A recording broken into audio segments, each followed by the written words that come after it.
Hello बच्चों, मैं हूं डॉक्टर जकी जमाल और आज की इस वीडियो में हम बात करेंगे नीट 2021 के पेपर एनालिसिस की। जैसे कि आप जानते हैं 3 पोर्शन में था पेपर, फिजिक्स, केमिस्ट्री, बायोलॉजी। मैं बायोलॉजी वाले पेपर की बात करूंगा। टोटल 100 क्वेश्चंस आए थे इस बार, जिसमें कि 50 क्वेश्चन बॉटनी से थे और 50 क्वेश्चन जूलॉजी से थे। दोनों बॉटनी जूलॉजी के पोर्शन को 2 पार्ट में डिवाइड किया गया था, सेक्शन ए और सेक्शन बी। सेक्शन ए में 35 क्वेश्चन थे और सेक्शन बी में 15 क्वेश्चन थे। और 15 में से आपको इसे 10 क्वेश्चन अटेम्प्ट कर सकते थे। तो उस हिसाब से 45 क्वेश्चंस आपको बॉटनी में करने थे और 45 क्वेश्चंस आपको जूलॉजी में करने थे। टोटल बायोलॉजी के 90 क्वेश्चंस थे। पिछले साल के कंपैरिजन में अगर इस साल पेपर देखा जाए, आप प्रीवियस ईयर की वीडियो भी देख सकते हैं, नीट 2020 पेपर एनालिसिस। उसमें मैंने आपको बताया था कि तकरीबन 79 क्वेश्चंस एनसीईआरटी से थे। बाकी के 7 क्वेश्चंस थोड़े से कंसेप्चुअल में बनाए थे, बायोलॉजी के एनसीईआरटी बेस्ड थे, जिसमें कि ऑक्सीजन हीमोग्लोबिन डिसोसिएशन कर्व आपको क्लियर होना चाहिए, रास मैकेनिज्म क्लियर होना चाहिए, mechanism of filtration of urine आपको क्लियर होना चाहिए, और ब्लड सर्कुलेशन। इस तरीके की जो अच्छे टॉपिक्स हैं एनसीईआरटी में, वहां से उन्होंने सवाल उठाए थे। लेकिन कमाल की बात यह है कि इस साल जो 2021 का उन्होंने बायोलॉजी का पेपर बनाया है, वो तकरीबन पूरा ही पेपर उन्होंने एनसीईआरटी से उठा के रख दिया है। 2-3 क्वेश्चंस ऐसे हैं जो कि उन्होंने एनसीईआरटी से बाहर के लिए, लेकिन वो भी प्रीवियस ईयर क्वेश्चंस हैं। मैं हमेशा से कहता हूं कि जब आप तैयारी करें नीट में बायोलॉजी वाले पोर्शन की, तो आपको सबसे पहले एनसीईआरटी क्लियर होना चाहिए और एनसीईआरटी के बाद प्रीवियस ईयर के एमसीक्यूज। इसके अलावा कोई भी एमसीक्यू आपको लगाने की जरूरत नहीं है। बिना टाइम को वेस्ट किए मैं आपसे बात करता हूँ पेपर की नीट 2021 के। जैसे कि हम जानते हैं 90-100 क्वेश्चन थे, उसमें से ज़्यादातर क्वेश्चन तो एनसीईआरटी की लाइन से थी, तो उन्हें डिस्कस करने से कोई फायदा नहीं। वीडियो की लेंथ भी बढ़ेगी और उन क्वेश्चंस के आंसर आप डायरेक्टली जानते भी हैं। जैसे एडमिन की परसेंटेज दे रखी थी, गुआनिन, साइटोसिन, थायमिन मालूम किया, तो उसमें तो ऐसी कोई बात है नहीं। लेकिन कुछ क्वेश्चंस बॉटनी में और जूलॉजी में ऐसे थे जिनको कि डिस्कस कर लेना चाहिए। मतलब ऐसे क्वेश्चन मुझे लगे, बॉटनी में 3 क्वेश्चन थे ऐसे, और जूलॉजी में टोटल 5 क्वेश्चन थे। उसमें से एक क्वेश्चन अर्थवर्म का था, जो कि नीट में अर्थवर्म नहीं है, लेकिन तब भी क्योंकि 15 क्वेश्चंस में से 5 क्वेश्चंस की चॉइस थी, तो आप उस क्वेश्चन को छोड़ भी सकते थे। तो बॉटनी में जो मुझे लगा क्वेश्चन आपसे आज डिस्कस करना चाहिए, एनसीईआरटी की लाइन के अलावा जो सवाल है, इस बार उन्होंने एक नया सवाल बनाया एनसीईआरटी से ही। In spite of interspecific competition in nature, which mechanism the competing species might have evolve for their survival. मतलब इंटरस्पेसिफिक कॉम्पिटिशन होने के बावजूद इनमें से ऐसा कौन सा मैकेनिज्म है जो कि स्पीशीज में देखा जाता है उनके सर्वाइवल के लिए। उसमें ऑप्शन दे रखा था resource partitioning, competitive release, mutualism और प्रेडेशन। आंसर होगा इसका रिसोर्स पार्टीशनिंग। आपने उधर पढ़ा, मैकार्थर ने बताया था कि वार्बलर्स, जो चिड़िया चहचहाती, एक ही पेड़ पर अलग अलग टाइम में आके वो चहचहाती, जिससे कि उनके बीच में कंपटीशन खत्म हो जाता। तो इंटरस्पेसिफिक कंपटीशन होते हुए भी बर्ड्स ने एक मैकेनिज्म इवॉल्व किया जिसमें कि वो सर्वाइव कर सकती हैं। रिसोर्स पार्टीशनिंग इसका आंसर हो जाएगा। ये अब तक आया नहीं था एनसीईआरटी के लाइन से, नया सवाल। एक और क्वेश्चन हमने एनसीईआरटी बेस्ड ही बनाया है, एक नया सवाल एनसीईआरटी से, जो कि प्रीवियस ईयर में इस टाइप का क्वेश्चन आया, एनसीईआरटी से डायरेक्टली लाइन नहीं। प्लाज्मिड पीबीआर 322 पर सवाल है कि has PST1 restriction enzyme site within gene AMPR, यानी ampicillin resistant gene, that comforts ampicillin resistance.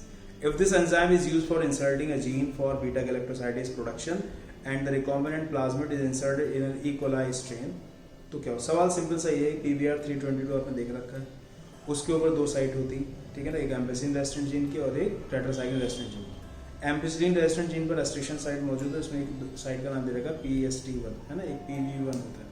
उन्होंने बताया कि इन्होंने इस एंजाइम को इस्तेमाल किया for inserting a gene for beta galactosidase production and the recombinant plasmid is inserted in a E. coli strain। तो PBR 322 उन्होंने लिया।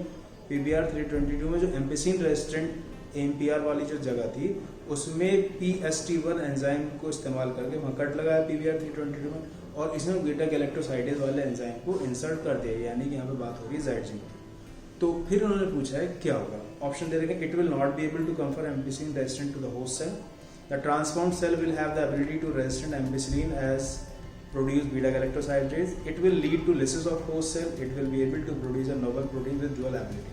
अगर आपने PBR 322 अपनी क्लास में पढ़ा होगा तो ये बात आपको बताई गई होगी कि अगर AMPR या टेटार में किसी भी साइट पर अगर आप एक नया जीन बाहर से इंसर्ट करा देते हैं, तो उसकी वजह से उस पर्टिकुलर जीन के कोड्स में वो डिस्टर्ब हो जाएंगे, तो वहाँ पर वो एम्पिसिलिन रेजिस्टेंट जीन वाली प्रॉपर्टी उसके अंदर नहीं रहेगी। तो उस हिसाब से ऑप्शन ए इसका ठीक हो जाएगा। It will not be able to confer ampicillin resistance to the host cell, ठीक है।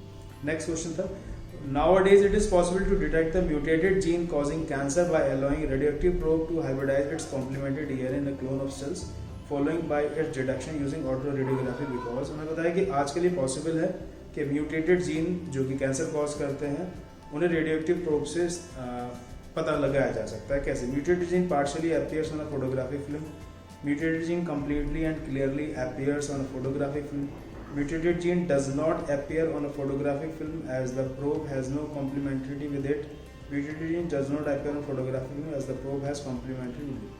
देखिए हमारा जो जीन्स हैं सारे के सारे ह्यूमन जीनोम प्रोजेक्ट से उनका सीक्वेंस पता लगाया जा चुका है, जितने भी न्यूक्लियोटाइड्स हैं उनका सीक्वेंस भी पता लगाया जा चुका है, आप ह्यूमन जीनोम प्रोजेक्ट में से पढ़कर आ चुके हैं। तो अगर अपने पूरे जीन को छोटे छोटे सेगमेंट्स में काट कर फिर उनको हाइब्रिडाइज करवाया जाएगा, क्योंकि सीक्वेंस पता है तो हर एक पोर्शन की हाइब्रिडाइजिंग हो जाएगी, जो जेनेटिक प्रोब बाहर से इस्तेमाल की जाएगी रेडियोएक्टिव डीएनए प्रोब वो हमारे वाले जीन से कंबाइन कर जाएगी। लेकिन अगर किसी पर्टिकुलर जीन में म्यूटेशन हुआ है तो वहाँ पर सीक्वेंस गड़बड़ हो रहा है, तो उस गड़बड़ सीक्वेंस के लिए पहले से बनी हुई प्रोब वहाँ पर मौजूद नहीं होगी, इसलिए वो वाला पोर्शन हाइब्रिडाइज नहीं करेगा, वो वाला पोर्शन रिकॉम्बिनेंट डीएनए से ज्वाइन नहीं करेगा। उस लिहाज से जो answer mutated gene does not appear on a photographic film as the probe has no complementarity with it, ये वाला ऑप्शन ठीक हो जाएगा, है ना? समझ में आएगा? ठीक। नेक्स्ट सवाल। तो ये 3 क्वेश्चंस थे बॉटनी के जो मुझे लगा आपके साथ डिस्कस करने चाहिए। जूलॉजी में भी ऐसे 4-5 सवाल है। एक receptors for sperm binding in mammals are present on, receptors for sperm binding NCERT में डायरेक्टली लाइन नहीं, मतलब प्रीवियस ईयर में इस तरह के बहुत सवाल आ चुके हैं। ऑप्शन दे रखा है corona radiata, vitelline membrane, perivitelline space, zone of pellucida. Of course answer होगा zone of pellucida. Physical and chemical event during fertilization में आप ये वाला टॉपिक पढ़े होंगे।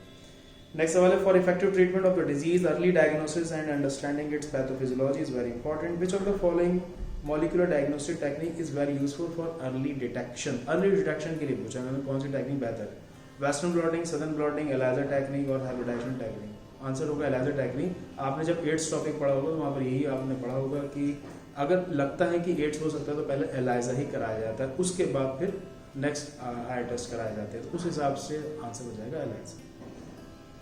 Next, which of these is not an important component of initiation of parturition in humans. इनमें से कौन सा इंपॉर्टेंट कंपोनेंट नहीं है जब पार्चुलेशन डिलीवरी स्टार्ट हो रही होगी। Increase in oestrogen and progesterone ratio, synthesis of prostaglandin, release of oxytocin, release of prolactin. अब एक बच्चा जो 11-12 की बुक्स पढ़ता है, क्योंकि एनसीईआरटी में दे रखा है, दूसरी किताबों में इतना डिटेल में नहीं दे रखा है, हो सकता है उसे ये ना पता हो कि इंक्रीज एस्ट्रोजन प्रोजेस्टेरोन का रेशियो बढ़ता है या नहीं बढ़ता, प्रोस्टाग्लैंडिन की सिंथेसिस होगी या नहीं होगी। प्रोस्टाग्लैंडिन का तो आइडिया लगा सकते हैं कि सोनोग्राफी में कॉन्ट्रैक्शन कराते हैं, लेकिन तभी इतना पता होता प्रोलैक्टिन जो है वो फॉर्मेशन या सिंथेसिस सेक्रेशन मिल्क के लिए होता है, तो उस हिसाब से रिलीज ऑफ प्रोलैक्टिन का कोई मतलब ही नहीं इधर पार्चुलेशन में, यही आंसर इसका हो जाएगा। ठीक है।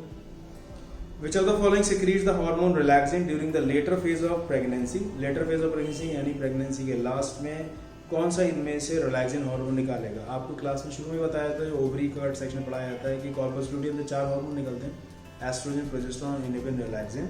उस हिसाब से Graafian follicle, corpus luteum, fetus, uterus दे रखा, ऑप्शन हो जाएगा कॉर्पस लूटियम। एनसीईआरटी में जब इसका जिक्र किया गया पार्चुलेशन में तो उन्होंने लिखा था कि हार्मोन रिलैक्सिन जो कि ओवरी से रिलीज होता है, ओवरी के अंदर ही ग्रेफिन फॉलिकल होता है, तो उस हिसाब से आंसर ग्रेफिन फॉलिकल होता है, कॉर्पस ल्यूटियम होता है, तो उस हिसाब से आंसर कॉर्पस ल्यूटियम ज़्यादा बेहतर है ना। ग्रेफिन फॉलिकल का ग्रोथ एंड डेवलपमेंट के लिए एफएसएच चला है, आपने पढ़ा था, फिर रप्चर हो जाता है under the high concentration of LH और रप्चर्ड ग्रेफिन फॉलिकल चेंज होता है कॉर्पस ल्यूटियम में, फिर कॉर्पस ल्यूटियम इंतजाम करने लगता है, मेंटेनेंस करने लगता है एंडोथीलियम का। इस लिहाज से रिलैक्सिन पर अगर सवाल आएगा तो कॉर्पस ल्यूटियम बेहतर आंसर। एक सवाल उन्होंने अर्थवॉर्म से बनाया है जो कि चॉइस में बच्चा छोड़ सकता था। तो क्वेश्चन था following are the statement about prostomium of earthworm. Earthworm का बेसिक सा मशहूर क्वेश्चन है। It serves as a covering for mouth, होती है। It helps to open cracks in the soil into which it can crawl, ये वाला answer भी ठीक है। It is one of the sensory structure, ये भी आंसर ठीक है। It is the first body segment, first body segment नहीं, उस लिहाज से फर्स्ट, सेकंड और थर्ड स्टेटमेंट ठीक है। तो ये कुछ क्वेश्चंस थे जो मुझे लगा आपके साथ डिस्कस कर लेने चाहिए। बाकी के question as it is NCERT की लाइन है। मैं हर साल बच्चों से कहता हूँ, एक बार फिर आपसे कह रहा हूँ कि अगर आप नीट की तैयारी कर रहे हैं तो बायोलॉजी में खास तौर से आपको बिल्कुल एनसीईआरटी से बाहर जाने की जरूरत नहीं है। एनसीईआरटी लगाइए, एनसीईआरटी बेस्ड क्वेश्चन लगाइए और प्रीवियस ईयर के एमसीक्यू लगाइए, जिससे कि आपको ये आइडिया हो सके अब तक क्वेश्चंस कैसे आ चुके हैं। लेकिन इस बार थोड़ा सा फिजिक्स केमिस्ट्री में ट्रेंड चेंज हुआ है, उन्होंने क्वेश्चन थोड़े से लेंथी बनाए हैं, टाइम टेकिंग बनाया, जिसकी वजह से इस बार काफ़ी बच्चों का पेपर तक भी छूट गया है। तो अब आपको इस साल जो नीट का पेपर आया है फिजिक्स केमिस्ट्री का, उनको क्वेश्चंस को ध्यान में रखते हुए अपने टीचर्स के साथ उसी पैटर्न पर तैयारी करनी चाहिए। बायोलॉजी में अभी तक कोई चेंजेस नहीं है, जैसे कि टीचर हर साल कह रहे थे कि इस बार बायोलॉजी में बहुत टफ आएगा, बहुत टफ आएगा, और पिछले साल से भी पेपर आसान ही रहा है। Best of luck. ठीक है।